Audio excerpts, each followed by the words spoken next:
Сега, например, вечерта, като карат коли, има малко, потребяват малко алкохол, а единия фар леко свети, а отзади има човек и като отиват, единия колан не си го закачва. Има слага и други хора от махвата, а другите фарови, които са до гумените играчки, не светят. Въобще не само гледат да качат, да си пълнят джоба парите. А които и просто има хора, няма шофьорски книжки и те са направени под принтера. Принтера ли какво? Ми ги знаем и те с работи. Значи има хора, наистина, те полицаите не са виновни. А има хора, те са виновни. Кой е виновен? Сега, учат. На другия му скупува книжката и му дава снимката. И аз да съм и аз на мен не ми тракова. Ама наистина, че вечерта не светят има коли. Те полицаите не са виновни. Или катаджиите. А като ги фащат, катаджиите не са виновни. А има хора, те са виновни. Защото има хора и крият не светят фаровите, а не са знае които и турци ли какви да са, а крият цигари и бягат. Това наистина. Те катаджиите виновни не са и полиция. Или после идва да се оплачат. Това не е вярно. Значи, как трябва да се реши проблема според теб? Ми ще ги накараме да светят фаровите. Ако не, има максимум наказанието да го стърпи. Това го знаем. В София за кота не го правят. София или Димитровград или в Севленград. Навсякъде светят по магистралите. Миналата вечер бях в Стара Загора. Да гледаш Стара Загора, всички магистрали светят. И тук колите, ама те са виновни нашите шофьори. Катаджиите не са виновни или полицаите. И като правят били или като крадат, все също полицаите не са виновни. Все също наказанието те ги правят. Това го знаем, наистина. Наистина, че по-просто знаем тези работи, че ги правят най-много мръсотия. Никой не е виновен. Това го казвам наистина. А ти слагаш ли си колан? Сега, аз като се качвам на една частна кола или да отивам да закарвам майка ми или спешното, аз постоянно се слагам колана. До сега няма никой полицай, до сега направи ли ми заблешка? До сега един полицай не ми направи заблешка. Аз не съм малък, имам прочувствия, слагам си го колана, ама много и на коли не се качвам. Наистина. Много движения нямам. Защо трябва да се слага колана? Колана, той трябва да се слага, той като има, например, катаджия, той винаги като гледа от 10 метра, от 3 метра, той трябва да използва колана, а не да ми подминава директно. Само заради катаджиите? Не заради катаджиите, и заради друго може.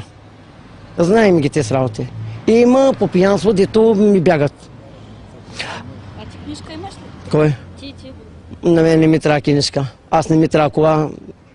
Затова и не ми трябва. С коли не се занимавам. Що? Не искам кола. През живота ми не съм карал и въобще не искам кола. Искам и тъй да съм. Да помагам на държавата, да си гледам работата. Нето съм лошо момче, нето нищо. Наистина, когато го казвам го. До сега от никой лошо колко години става не съм видял. Това ти го казвам наистина. Което го казвам наистина. Да. Женен? Имах приятелка, ходех с нея, ама не е като тез букуци да се разкарвам. Ами се държа като мъж, не като тях, или да простувам, или да правя, или да спирам колите. Никой път това го няма в мене. Може да имам 10 ля, ама имам ги, а не да отивам да простувам или да се мажа като тез.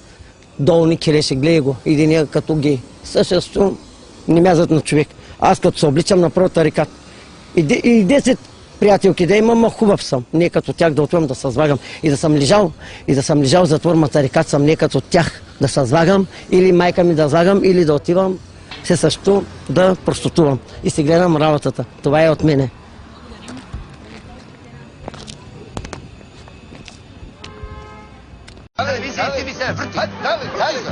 Кога живеете тук? От хан Аспарух по време. 681 година. Ти оптимист ли си по принцип? Не, аз съм си обикновен човек съм си. Който работят. Който не работи, да си чувстват работата. Сирене имаше преди малко. За какво виеш? За какво виеш сирената? Чакай, ма, не дай се мърни. Не, да исках да питам само, защо имаше сирена сега? Защо имаше сирена сега? Ай, болно бях пари, защо ми стана? Сирена. Нема сирена. И ние дойдохме малко да си берем тухли. И аз имам 5 деца. Не, в момента не крадем. Ай, чуга, бе. Ние се взимаме, това не е кражба. Аз не мога да си изхрана 5-члено дете с 150-60 лева. Порядъчно пиналият Йордан Начев влезе с гръм и трясък в една от избирателните секции. Събори тъмната стаичка. Въпреки това му дадоха да гласува. Ти знаеш ли, че в деня на изборите не трябва да се пие? Ама днеска пи. А сега като си в такова състояние, знаеш ли за кого гласуваш? На три. На три съм. Нали? Къде се къпете тук? Къде се къп по клозето? По тоалетната се къпеме. Къде да се къпеме? Ако има пари, всека седмица. Ако има пари, президент ще се къпим. Според вас бяха ли взети подходящите мерки, за да се спре хепатит? Епетит, ще има и холерия тук. Хората заклагат циганите. Вече излагаха циганите за кокошки с грип има. 25 и 4 ерета, 4 зайкини, 3 кози, ерета 2. Само с едно кон остана. Защото и мисля, че и тя пълкашивани и аз ги заклам. За една седмица всичко туш. Види си колко през петли перо. Процеса по изяждането. Хвана ли? Хванах. Ето я.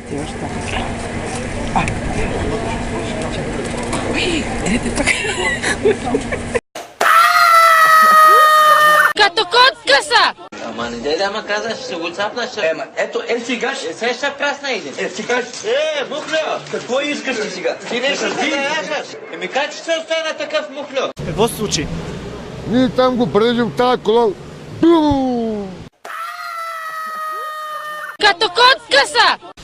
Като го праснал един път с колелото и два пъти отгоре, така, като парашют го свърли. Да бъде смърт. Направо долу. Човек огледал ли се? Видяхме го с очи. Коездача бил ли е пиян?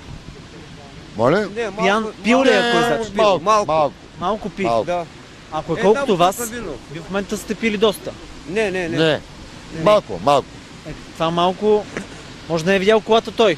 Сега, господине, мога ви моля, ние видяхме с очи, че удари тази кола с силно положение. Виж къде го удари на бялото. Аз виждам, че сте доста наквасени. Моля? Доста сте пили. Не сме пили доста. Една вечер пътувах пеша на автостоп. Отидох пеша там. През 2004 година. И? Отивам в бар Орфей. Като човек, като клиент. Седнах на масата. Поръчах си от бармана едно безалкохолно да пия. И през едно време идват някои си известни непознати лица от на майка си путката, изпаднала парашутистка, самолетистка там. Нито съм ги закачал, нито нищо не съм им направил. Накараха ме да взема краставицата. Хвърлиха ми 20 стотинки, като за Бог да прости, нати за благодарност. И ми викат, нати тази краставица, и си я заври в газа. Ти завря ли я? Да, вземах краставицата, седнах отгоре над нея и я заврях. Накарай ме да греша, накарай свят нещо да крещи, че искам теб. Всяка вечер те сънувам. В първа цена съм преластена, а втора цена е с точка червена. Накрая страдам, завесът пада, върви в ада, добър си, играй. Айде, благодаря. Като котка са! Младите правили секс без презерватив, нямало пари. Разни глупости това. Нямало пари за презерватив. Не е верно това. Не. Имат ли много такива безразборни сексуални контакти? Много безработници много има. Сега вместо да ядем една баничка да работим, кафе да пием, я ги дадох за билет. Този участък е един от най-рисковите, защото всеки момент пред автомобила може да изкочи животно. Като го лъсне здраве, ще ядем кафтета, бе. Като го лъсне здраве, ще ядем кафтета, бе. Ако загине шофьора, здраве, бе! Ще ядем жито! Като го лъсне здраве, ще ядем кафтета, бе. Това се обичат конете, но повече обичат кюфтетата. Българския химн е много хубав. Я го запейте. Тай сега, бе. Гордост. Как беше? Това ние го знаем, ема. Сега е малко замръзнала устата, че не мога да пеем. Да, мила родино, земя роден край. Селото ме закара, не, със селото отиваме Бората горичка. Той ми ебе газа, и аз го еба газа. Аз му правя кавали и той ми прави кавали. Ама голям секс. Френско? Френско, да. После отидихме в хотел България. Обих шефката. Обих полицайци. Фанах една полицайка и бах една полицайка. После аз станах шеф. И после... не, без очилата. С очилата по-хубаво. И после качих на пред земземните. Не знаеш ли ти? Отидех, качих се... Пред земземните се качих. Да, и работим там. Работите като купляка да ме гоня там, голям бой. Чакай, ти... Отрепах един робот. Ти напуши ли са сега? Напуши ли са? Да, пуши малко. Пуши малко. И после обих всичките космонавти, обих от бой. Георги Димитров уби ли го и него? А? Георги Димитров. Аз го Юрий Гагарин, къде? Аз обих Георги Димитров. Като котка са! Искам да се обърна, искам да направя едно обращение към Азис. Азис, обичам те. Ако не ми пуснеш и ти порежа газа с тази балтия. Искам да бъда твой любовник, да те чукам сексуално, да бъда до тебе, да ме направиш звезда. Не ти искам парите, искам просто твоето тяло. Да ме задоволяваш, просто като те гледаме, ме възбуждаш и направо не ти завиждам какво те чака с мен. Азис! Виж какво те чака, но не балтия, а моя пенис. Азис, желая. Искам да бъда до тебе завинаги. Обичам те, до гроб. Заклевам се. Обичам те. Ще изям потето. И газета. Ще ям гумната. Обичам те. Кой се вътре смича от гласа?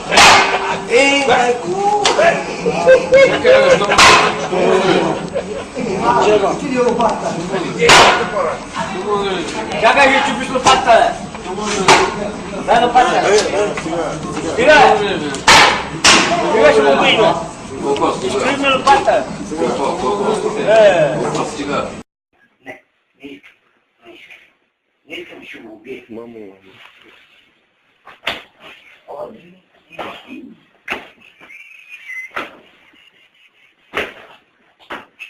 О,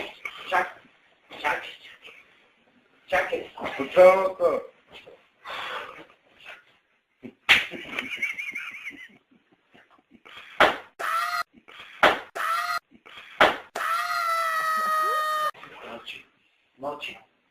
Мълчи, ще бия винаги. Да знаеш. Не си по-голям от мен. Смало да виж, тук имаш една черпа. Като котка са! Значи казвам се Симеон и искам да ви кажа, нали, защо протестираме ни момцетата. Какво? Протестираме.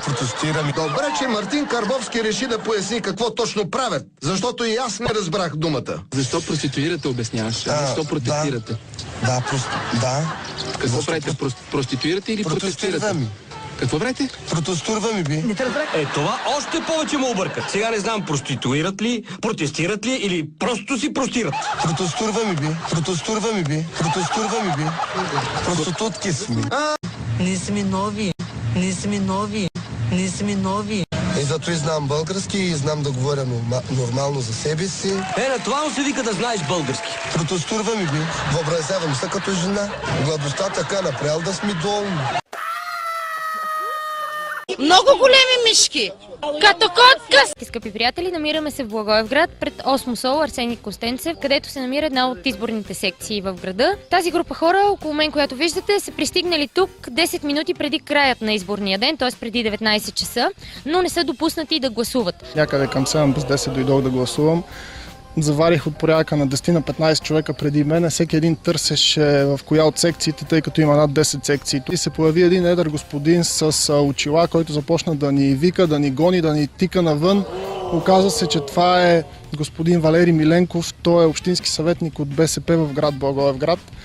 Най-безцеремонно ни изгони, заключиха вратата на училището, не ни позволиха да гласуваме. Повече от 20 човека можем да потвърдим, че нямаше 7 часа вечерта. Решихме да подадем сигнал в ЦИК. По телефона казаха, че ще ни съберат личните карти и ще може да гласуваме. До момента това не се е случило. Оказва се, че няма кой да ни отвори дори тук. Някой ще ни отвори ли долу вратата или? Те колко са весели, мили. Много са весели. След като хората в комисията разбраха, че и ние сме се появили, изпратиха член на районната избирателна комисия. Доколкото сме запознати, ние по закон, дори да е в 7 часа, 19 часа, края на работния ден, ако има хора пред секцията, председателите на комисии са длъжни да им съберат личните карти и да бъдат допуснати. Точно така, но това, което мога да им кажа на тези хора като гласоподаватели, е тъй като вече изборен ден е обявен за приключен от председателите и вие няма как да упражните правото си на глас. Ако районната избирателна комисия установи нарушение, извършено от длъжностно лице, той ще бъде санкциониран. Затова сме дошли да събереме на двете страни обясненията, за да може да преценим наистина има ли нарушение, няма ли, каква е ситуацията. А сега от Благоевград се прехвърляме в село Чирен, Врачанско, за да видим на какви нарушения се натъкна там нашия репортер Дани Йорданов. Кажете какво видяхте днес. Наблюдател, той наблюдава. Какво видяхте до тук? Всичко редовно за сега. Вие сте наблюдател в България без цензура. Да. Знаете ли, да ви питам, на какво разстояние от изборната секция може да има плакати на дадена партия? Мисля, че на около 20 метра. 50. Аз сега да видим. Дали има от тази секция до долния плакат на господин Бареков, дали има 50 метра? Значи не знам кой го е лепил по принцип този плакат. Ние нямаме метър тук да ги премериме колко. Можем ли с вас сега да подадем сигнал срещу това нещо, което е там, което в момента е незаконно? Значи подавайте. Вие като наблюдател. Това не е ли наредно? Значи аз съм наблюдател на тази партия. И не може да... Дори и на друга да има, пак няма да го подам. Защо така? Я да видим сега зам председателя на комисията. Как кажете вие сега? Има ли? Моля ли? Да, кажете. Веднага ще ви кажа. От тук до там според вас има ли 50 метра? Има. Има? Има. Друг какъв проблем има? Какъв друг има? Само това. Малко ли че нарушавате закон? Това ако е лепнато, от как съм влезнала, аз вътре не съм излизала сутринта от 6 часа, бе, момче. От 6 часа аз не съм излизала отвън. Ама аз не съм се хванала на това хоро. Вие като сте хванали на това хоро, играете го до края. Трябвало да излезна до обиколо да видя къде са. И това е лепнато след 6 часа сутринта. Ама няма значение, въпросът, че продължава да седи там. Не може. Добре, бегай го отлепи. Не разбирате какъв е проблема, така ли? Не разбирате проблема. Нарушение на изборния кодекс в вашето село Чирен. 1, 2, 3, 4, 5, 6, 7, 8, 9, 10, 11, 12, 14, 15, 16, 17, 18, 19, 20, 21, 22, 23, 24, 25, 26, 27, 28, 29, 30. 32 крачки. Айде 40 да са метри. Ма пак не са 50. Имаме елементарен закон, нарича се изборен кодекс. Има елементарни членове вътре алинеи, които казват, че 50 метра е разстоянието. Ние в България не можем да спазим едни 50 метра. Ето това е проблема на България, че ние не можем да си спазим законите. Голем проблем. И обвиняваме някой друг. Голем проблем. Ами да, защото това е елементарен закон. Ние не можем ние да не сме спазили закона тук така. Специално ние. Не сте подали нищо на никъде. Защо трябва аз да дойда от Враца, за да ви го покажа това? Вие трябва да знаете закона, не аз.